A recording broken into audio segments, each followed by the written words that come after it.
Laurie Whitwell reveals the truth around the Mainoo contract situation. A couple people have been getting worried. Will Manchester United give Mainoo a new contract? Could he be sold in the summer? But most importantly, he's not demanding 200k a week. I said that when the story was first reported. I said he's not going to be demanding 200k a week. This is going to be BS media sort of coming out. Maybe it's agent driven to stir people up. There's obviously going to be reports of doubts of Mainoo not signing a new contract, as that's agent tactics to get him the best contract. We're going to talk on the Mainoo situation, but Amorim has a bit of control on Mainoo's future. We're going to talk about that and expand on that. Now, according to reports in Africa, Manchester United have a new priority transfer target. And actually, if this is true, it would not surprise me one bit because we have been linked to this guy before. More updates coming in on Jonathan David and Manchester United being interested in bringing Jonathan David in. And apparently, as again reported in my video last night, we're actually apparently in active negotiations for this deal. This is the first sort of player we're actively working on. More updates on Hojlund, although the stories are getting boring. It's more of the same. And then I thought I'd include a few comments Lingard did. Lingard did an interview today, and a couple of comments he made on sort of the culture and the pressure at Manchester United I thought were interesting. So, hello, and welcome back to Alice Talks Football, and welcome back to your 10-minute Manchester United news roundup. Again, apologise for no lives, but I am away in Spain for a couple of days. Live stream should return Monday or Tuesday when I am home on Monday. Anyway, let's get into the stories. So, One Football via the People's Person said this. That is not true. Laurie Whitwell quashes rumours that Kobbie Mainoo is demanding up to 200k a week. This is what was said. Ultimately, Ruben Amorim's views would come into this. How much is he going to be playing? Does he fit?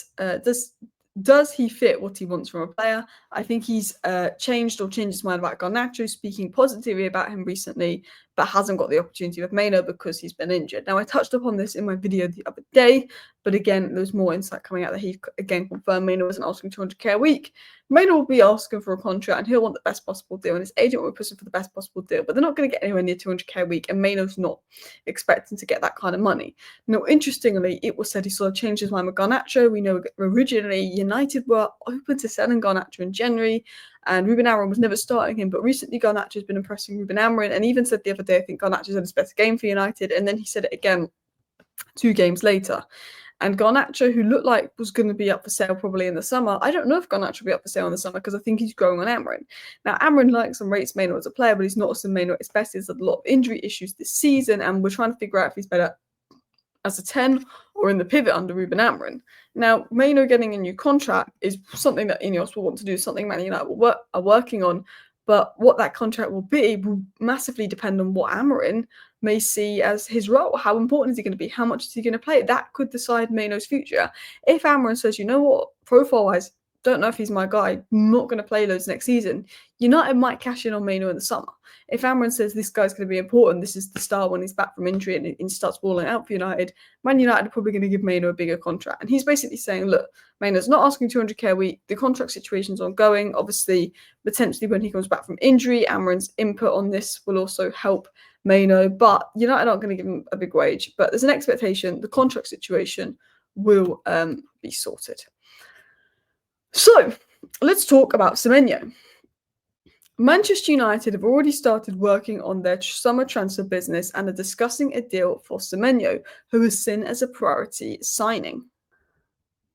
This story came out from africafoot.com, who also said Manchester United are ready to pay 33.5 million to sign Semenyo ahead of Chelsea and Tottenham, but Bournemouth want 42 million for the winger, which I've now added on here because I realised it wasn't on screen. Now, this is one of the better sources coming out of Africa, and while it's not tier 1, I do feel like there's a little bit of truth in this. And hear me out. Semenyo can play as a 10, he can play as a wing back, but most importantly, he's athletic, and we know that Ruben Amorim wants players that have that power, the speed, the ability to play in a certain intensity in a ball carriers. You know, he's not as good as Cunha and Mbeumo, but he's definitely physically very good at running up and down. He could play wing back, he could play as a 10, he could play on either side. I think that versatility and that physicality makes him a player that Ruben Amorim might like. And I actually think this is a player that Jason Wilcox could be looking at because he ticks the physical and technical qualities needed for Ruben Amorim's system. He's Premier League proven, he's having a good season.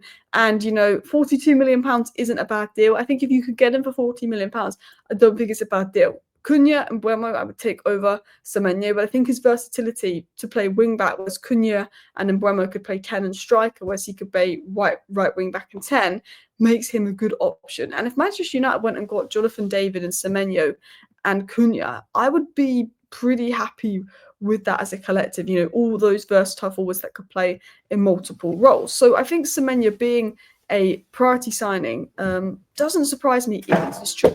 Continuing on into our next story. So, talking of Jonathan David, it came out last night that Manchester United officially had entered negotiations and Arsenal and Tottenham were interested. We've now got more confirmation on this story coming out from Sean Connolly that Manchester United officials are actively engaging in conversations for a potential summer move for Jonathan David. And I'm going to be honest, it is the international break, so I feel like the news is a little bit repetitive at the moment, I'm not going to lie. But it's just more updates saying we're actively engaging in conversations for over a potential summer move for Jonathan David. It's a very repetitive at the moment. We're getting the same old stories a lot because it's the international break. But as I've said time and time again, I like Jonathan David. I think he'd be a good addition for United. I think he'd be a good signing for United. And these were all the notes I made in my video yesterday. I said, first of all, he's available for free, so he's going to give us the money to go elsewhere. He's versatile. He can play as a 10 if needed. He can be a transition threat. He's got the pace that maybe Xerxes lacks. He's got a bit more technical ability than Hojlund when it comes to holding up the ball. He's a good finisher. He's recently turned 25, which is an ideal age. I said we need someone that isn't young but isn't old, that ideal age. He's positionally strong, knows how to score goals, get in the right areas, and he has 23 goals this season, which, you know, is a lot of goals. And Manchester United needs someone that's a proven goal scorer. Hojlund, we signed off the back of a 9-goal season in this league. Xerxes never been a proven goal scorer. This is someone with 23 goals and counting. You could have 30 goals this season. That's physically good, that's technically decent, that's fast. It would be a good addition. Talking of Hojlund, it said there's a less than a 50% chance that United will sell Rasmus Hojlund this summer. I think there's a potential Hojlund goes, but as I said, it's for the right fee. The team must be willing to buy him for the right fee. I have a feeling Hojlund could stay and probably be backup striker, or potentially we loan him out. Let's continue on into the last story. So Lingard did an interview with Ian Ladyman of the Daily Mail, and it was a really good interview, and he spoke about a lot of things, and I'm not going to get into much of what was said. I definitely recommend go checking out the full interview, but he said a few interesting things on the expectation of being at United. He said the expectation of being at a big club like Manchester United, nobody really knows it, he explains. That pressure of putting on the shirt, it's about whether you can deal with that or not. Look at Bruno Fernandes, he can. I love Bruno to death. We spoke a lot when I was there, and he always wanted to do well so badly. I'd say he's the main figure now, and that's what you need, a few more leaders. And I think Lingard's right.